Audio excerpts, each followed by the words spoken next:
And now, from the Room 111 studios, it's Hacking Engagement with James Sternovic.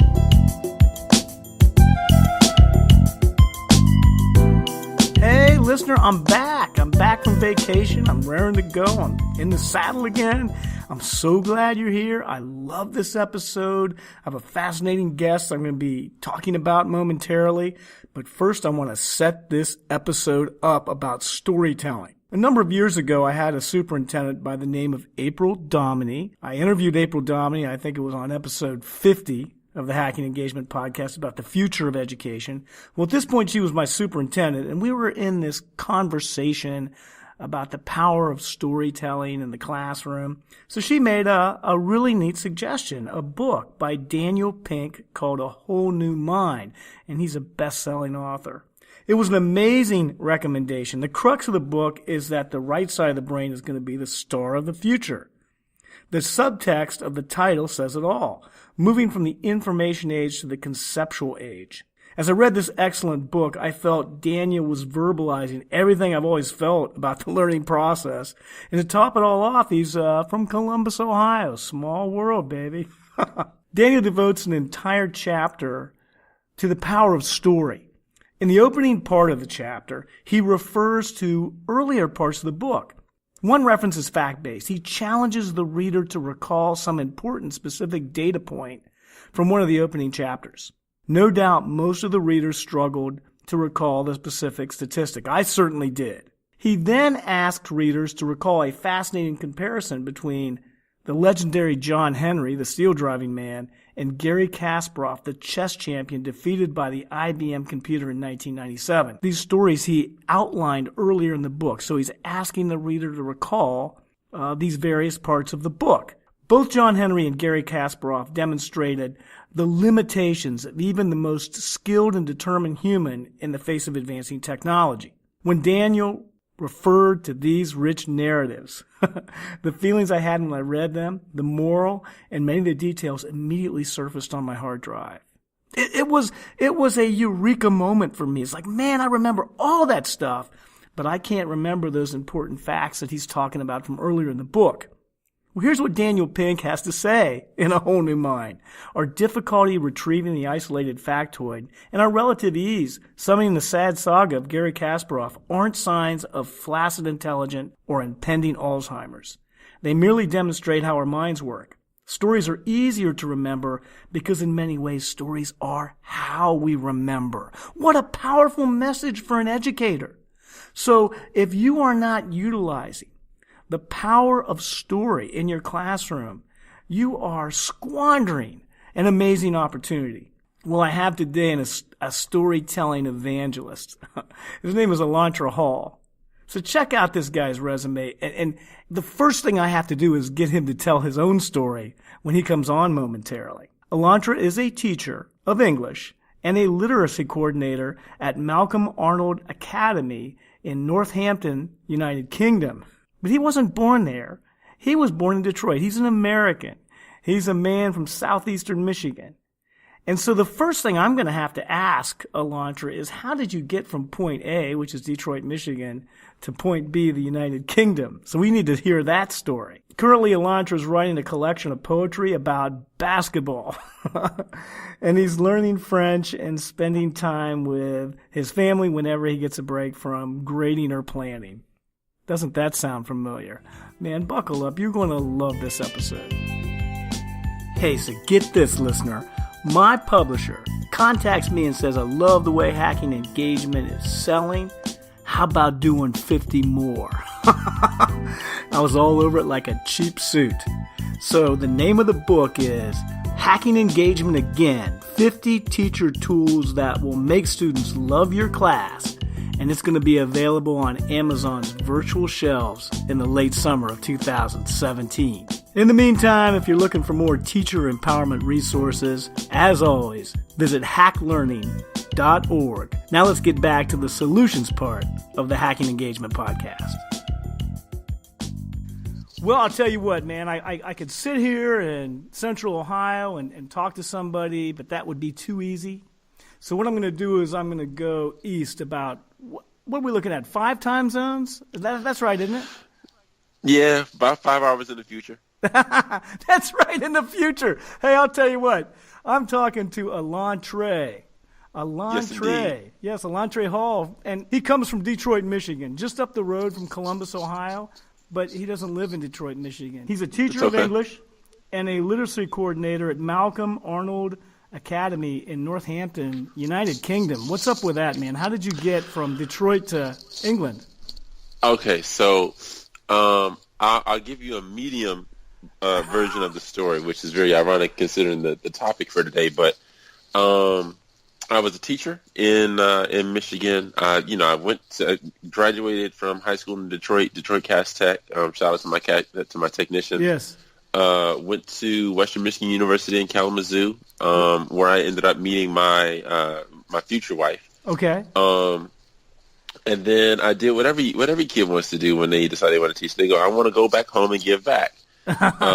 Except for, Detroit couldn't take me. They said, we had too many English teachers, can't do it. Luckily, my university advisor was good friends with a principal in Farmington, Michigan. Right. And I got my first gig, and it was great. I'm teaching middle schoolers. It's going to be awesome. I'm going to have a great career. And I actually got into the classroom, rubber hits the road, and it's a different story altogether.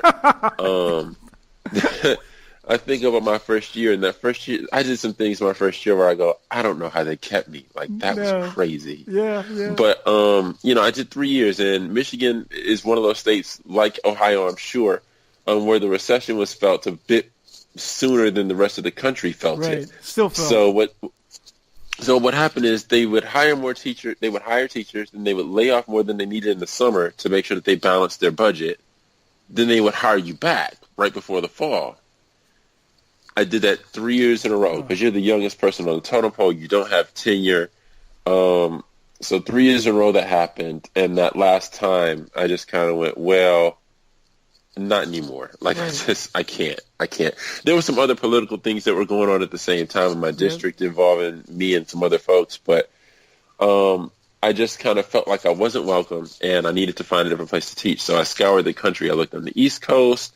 I looked on the West Coast. I looked in the South where my dad is from originally. And either they paid a lot of money, but the cost of living was too high, like California, even though I love the beaches and, I have family out there. Or they didn't pay a lot of money, and the what was it? It's like the quality, like what I was used to as far as my lifestyle wasn't the same. Yeah. So, even though I could have moved down south to, Texas or Arkansas or Louisiana, which would have been great, and I would have gained so much weight eating all that southern food in New Orleans, I decided not to. And so at the end of it, I'm engaged. I'm living in Michigan with my wife. I'm not far from my parents because, we were in Detroit at the time. Right. And unemployed pretty much. I said, I can't do this. I talked to one of my friends, and I said, I've looked everywhere, man. I can't find a job. And he said, you for real? You looked everywhere? and a switch went. And I went, no, I've only looked in the United States. That's right. And so I sent out, I did a search. I don't know what search engine I was on, if it was Google, if it was Bing, if it was Ask Jeeves or whatever it was at that time.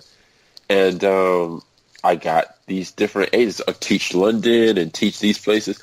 So I sent off an email, and I got a reply that initially I thought was a bot. And I'm like, oh, it's some spam. I'm not going to answer it. And then I think it got late one night, a few weeks later, and I sent a response back, really interested in teaching, and a response came back immediately. Didn't think you were keen. And I said, keen? That's a British people say that when they say didn't think you were interested. No, very keen. Yeah. Please, let's get this ball rolling. Yeah. So fast forward a little bit, I had a conversation with a number of schools, telephone interviews. Right. And my agent said, "Oh, this school really likes you. They said they'll call you back, this, that, and the other." Waited for a little while and didn't get a call back. Well, don't worry, we got this other school. Interview with them. They really, really like you. They'll call you back. And I'm going, well, you said that about the other school. Well, they did call me back, and they said, if you want the position, then we'd love to have you. Wow. And I can't explain how. I bet that was an intense moment. Oh my God, it's incredible because you're like, oh, what have I got myself into? I'm an English teacher, and I get to go to the source and teach it to, like, this is, you know. So no hesitation. No hesitation, excitement. I was so excited. So I said, okay, look, I have to tell my fiance. She needs to know so she can, you know, we need to talk about this. I've already pretty much made the decision, but I need to call her. She didn't answer the phone. About an hour. In that time, I called my brother. I called my parents, and their question is saying, "So are you taking it?" And I said, "Of course I'm taking this." Yeah. You know, because by then I'm starting to think about more of the implications. Well, I could go and visit Europe. I've never been to Europe before. I could see Spain or France and Germany and Italy, and I could possibly learn a different language. I could get a teacher certification there, so that if I ever came back, then I would be even more qualified to teach in the United States. I could do grad school over there, because the only two universities I knew about were Oxford and Cambridge, and they're both in England, so there you go. Finally, they called me back. So, are you taking the job? Yes, I'm taking the job. My wife, after I get off the phone with the agent, and I'll tell you about that again in a minute, which was also really odd for me. After I got off the phone with them, she called, "What's going on?" I said, "I have a job. We're going to England. I'm going to be a teacher there." Her response was, a resounding, "Oh, okay." I wasn't anticipating that. No, it was the most anticlimactic. Wow. And it was because she was uncertain. What did she say when you asked for her hand in marriage? Was it like, oh my God. Was it like, okay? No, it was. What did you say? Again, like, it was one of those ones where it was the opposite of, not even the opposite. It was something it was a response that I hadn't considered before. I was like, wow. She was like, oh, I need to think about it. And I said, okay. But, we got here. I lived in Luton before, which is, that's what's on your Twitter page, Luton, right? Definitely. It's like my second home, really. Right. We lived there for almost 7 years. Vauxhall is there, which is like GM UK. Yeah. So, what else? Wait a minute, I got to ask you a question. I was looking at Google Maps at Northampton. Yeah. And you're not far from Bletchley, right? No, not at all. And that's where the code breakers were in World War II. Exactly. Yes, indeed. So if I go into London, I can pass Bletchley. I can get off on Bletchley if I wanted to and go and see some things there. No, it's incredible. Well, now I'm talking to Trey, and that's what I'm going to call him, because that's short for Elontra, and he's fine with that, so I'm going to go with that. So, yes, sir. So December. Yeah. Man, I'll bet the sun goes down about 3:00 in the afternoon, doesn't it? My wife hates it. It's 3:00 dark. We get 3:00 dark. Three.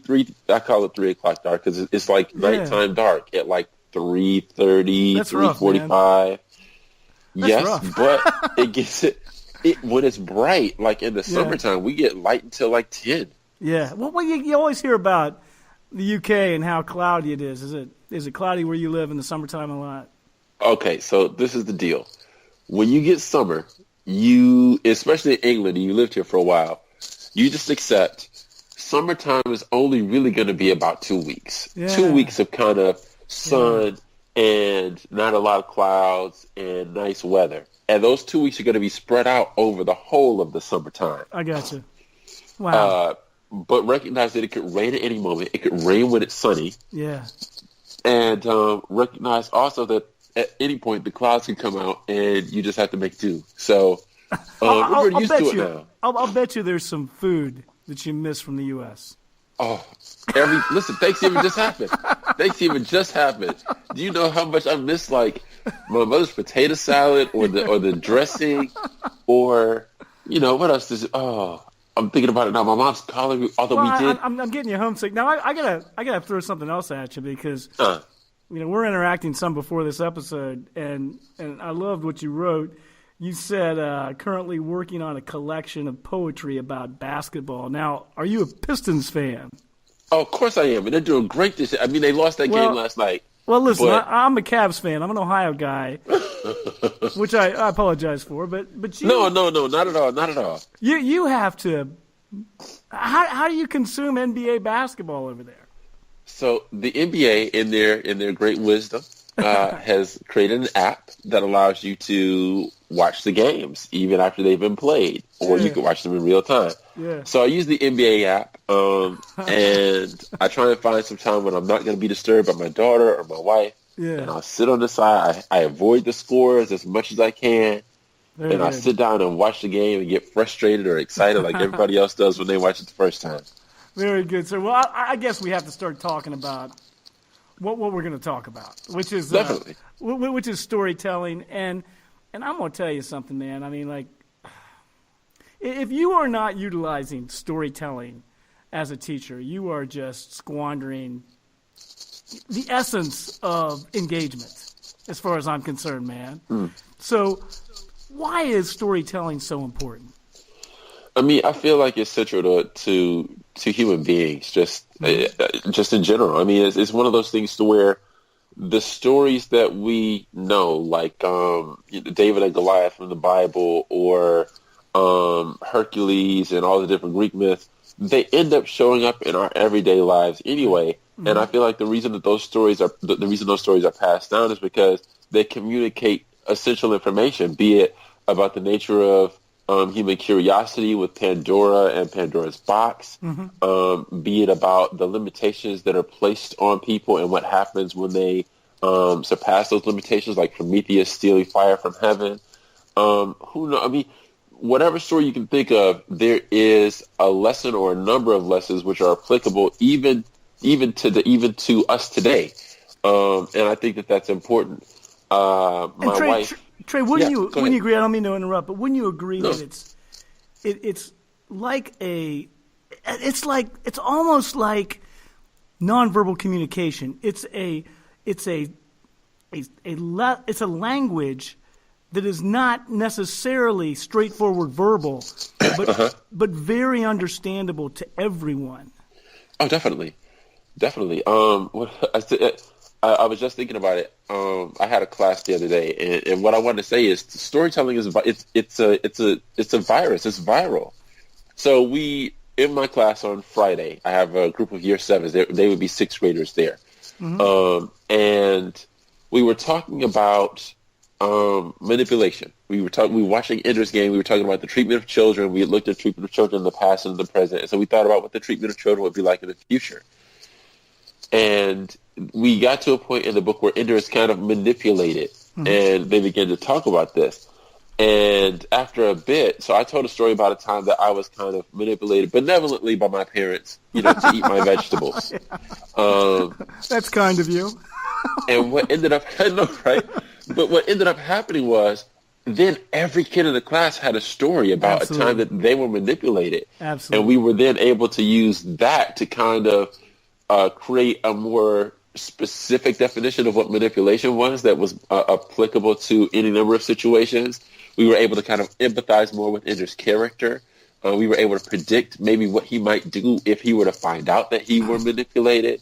And so it ends up helping to expand what you're able to do as a teacher. Right. And to really make sure that your students aren't left out in the cold. And also in that story, what I hear is a magnificent hook. In other words, these kids walk in, they're kind of like, we're going to talk about manipulation. That doesn't really apply to me. And then you challenge them to apply it to themselves. And all of a sudden, you have some disciples. That's cool. Yeah, it was really fun. It was really, really fun. So that was a great example of when you use storytelling to engage kids. Can you give me another?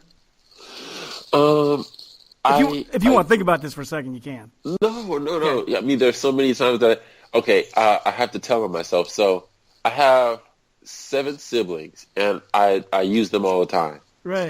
Because my feeling is because I had the experience with them, I can use the experience too.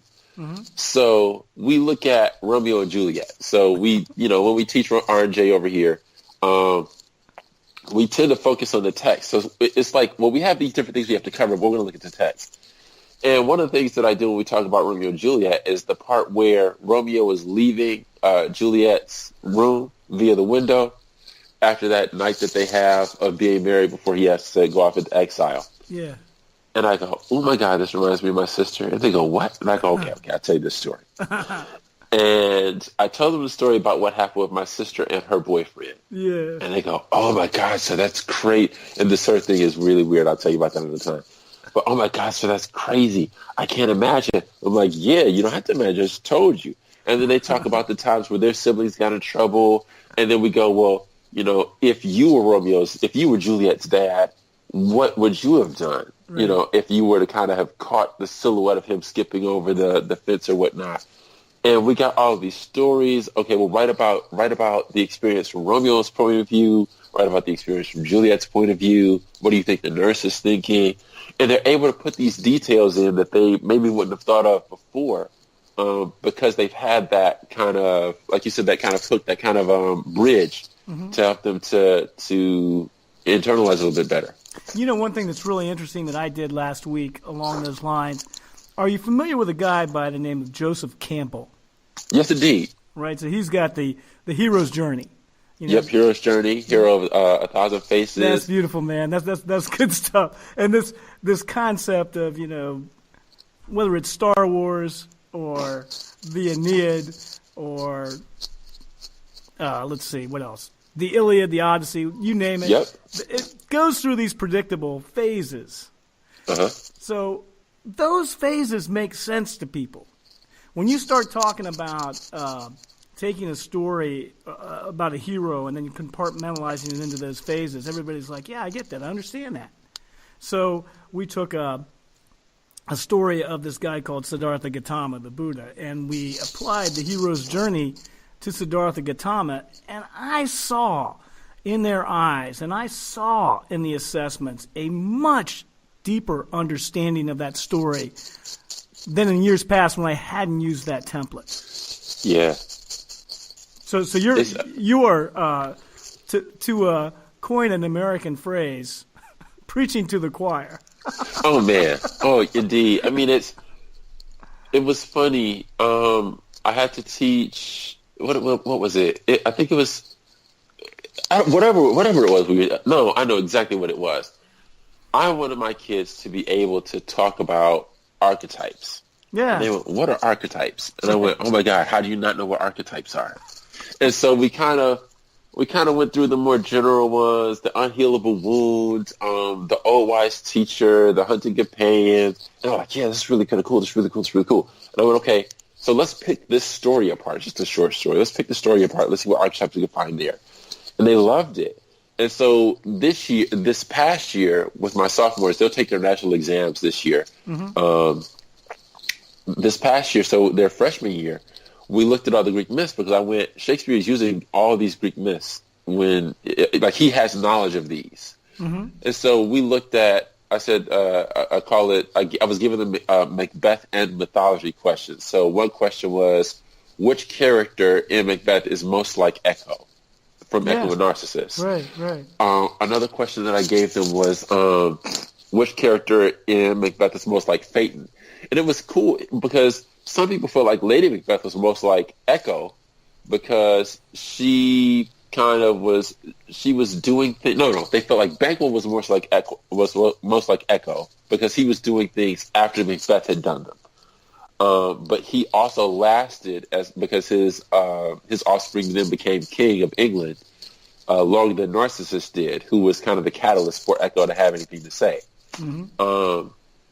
As far as Phaeton, there was disagreement. Well, Macbeth is most like Phaeton because he tries to wield the power of the gods, and we had the discussion about the divine right of kings here, and he fails miserably.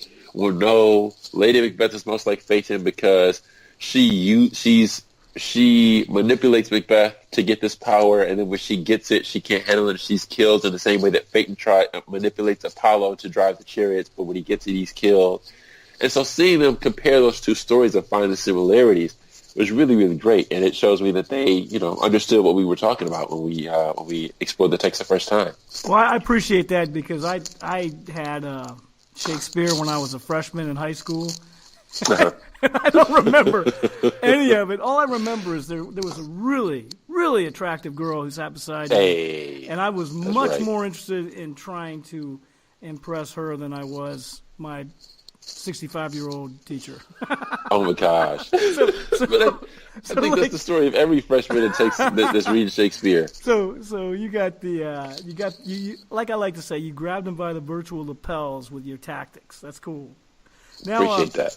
Now, give a piece of advice to a teacher on how they could insert a story or insert storytelling analysis. Or just the things that we're talking about right now.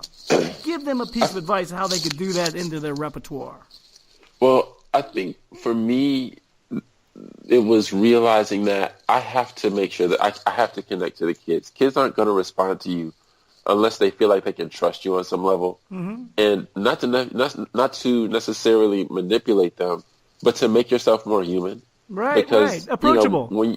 Oh my God. Like when you go in, there's a certain line that you have to draw. Well, now hold on a second. Yeah. Hold on a second. I mean, your picture on Twitter is outstanding.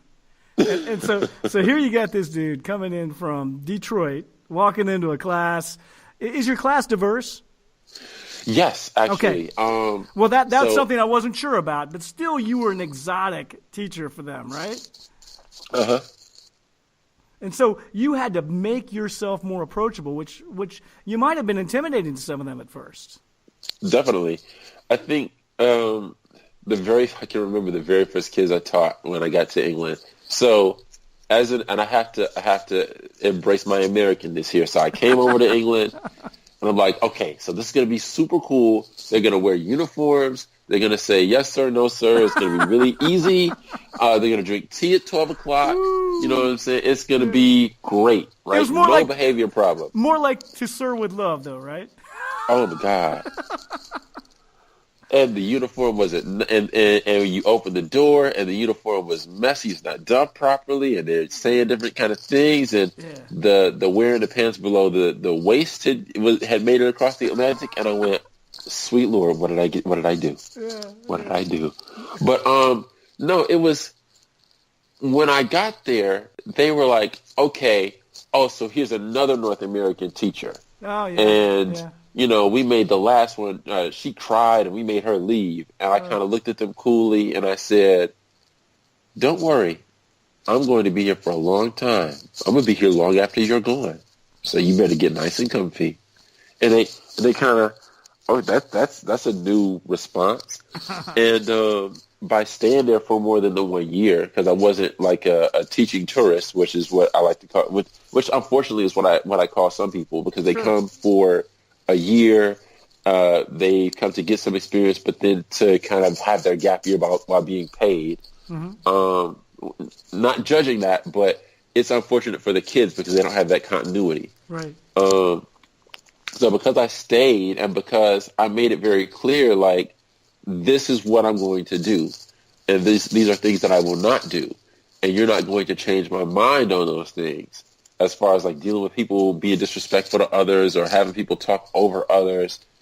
But once I had established myself at the building, it was, okay, they need to know that I'm not just a terrifying, 6-foot basketball player for the United States. Like I can teach English, 1.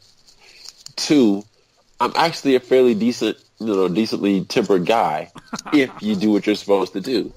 And so to get back to the original question, it was just little things like, I can remember when I was in the United States, I thought this about this particular text. And they'll go, oh, well, sir, what was it like? And they'll ask me a question about the U.S. Mm-hmm. And it was kind of giving them bits and pieces that they didn't get in the movies or on TV. So that they could feel like you. And about you. Yeah, exactly. Yeah. Yeah.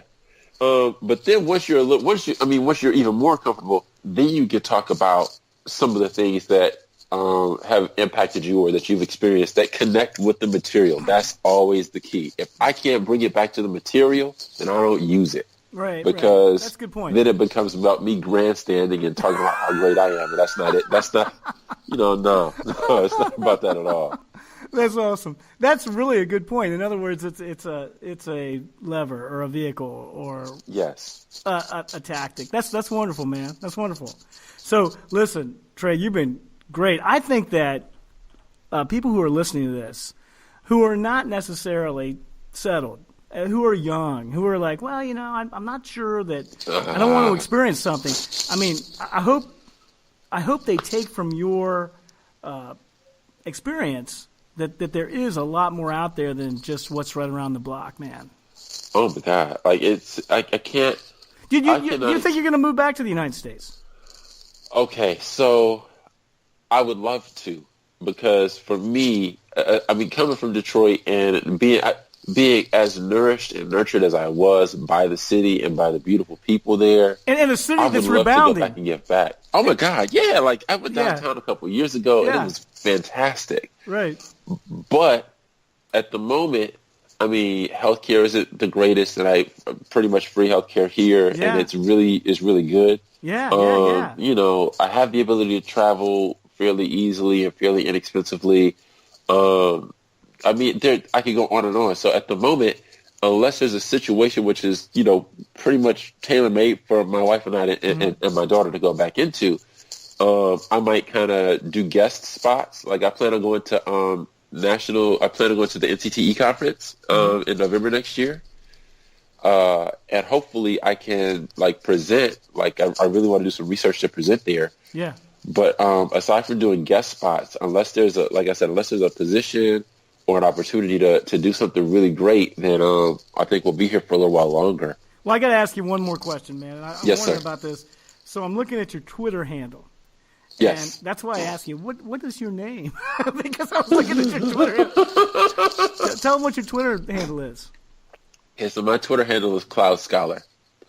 Before that. MF Savant? Yeah, what brought that on? So I follow I forget what her Twitter handle is right now. It's killing me. But I follow somebody, and what ended up happening was she was giving the people that really kind of interact with her kind of MF names. So MF is Metal Fingers. So like MF Doom. And I got MF Savant. I got to tell you, my students, they don't use those letters in the same way. Yo, no, not at all. Not at all. Oh.